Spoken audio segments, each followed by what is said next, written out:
и с предмет номер 1. Снежанките, ако ви успеете да се ориентирате, моля донесете картината след жътва на господин Камен Трифонов.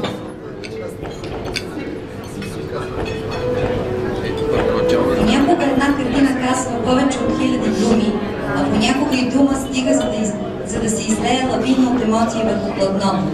Два свята, реален и абстрактен, се срещат, общуват си, поставят цветове и форми, образи и аромат в картините. Нуждата да консумираме изкуството ни спира от вечното надбягване в живота и ни потапи в момент за момент в подията на маслената живопис. И там някъде, насаме, зрител и картина се гледат, напиват един от друг и се сливат за няколко минути. Така споделя своята работа младия пловдивски художник Камен Трифонов, който подготвя своята първа самостоятелна изложба.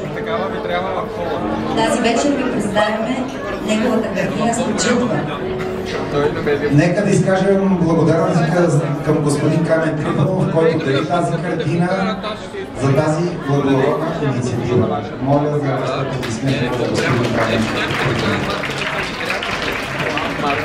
И същевременно не знам дали сте забелязали колко кратко аз говоря и колко много говори госпожа Иванова до мен. В тази връзка хората са казали: ако искаш да знаеш момент, Бог е създал жена. Защо е създал мъжа преди жената? За да може и мъжът да каже няколко думи. Мерси. Така, началната цена на картината след жътва на господин Камен Трифонов е 300 лева с данък добавена стойност. Стъпката за наддаване е 50 лева. Знам и съм бил на други търгове и знам може би какво ще последва, че много хора нали, ще сложат глави надолу. Никой не ви натиска за нищо. Искаме всичко да бъде много реално, много, как се казва, и много всички да сме хепи. Това е. Начална цена 300 лева. Камен Трифонов след жътва. Кой дава 300 лева за тази картина с макове и с ожърнати жита?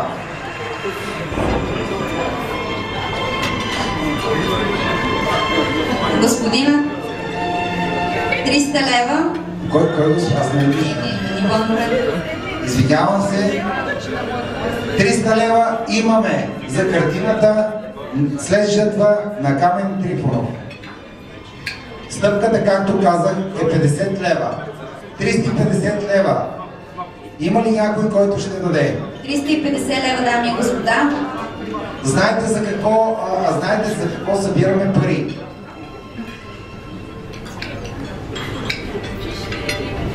След жътва Камен Трифонов. Има ли някой, който дава 350 лева за Камен Трифонов?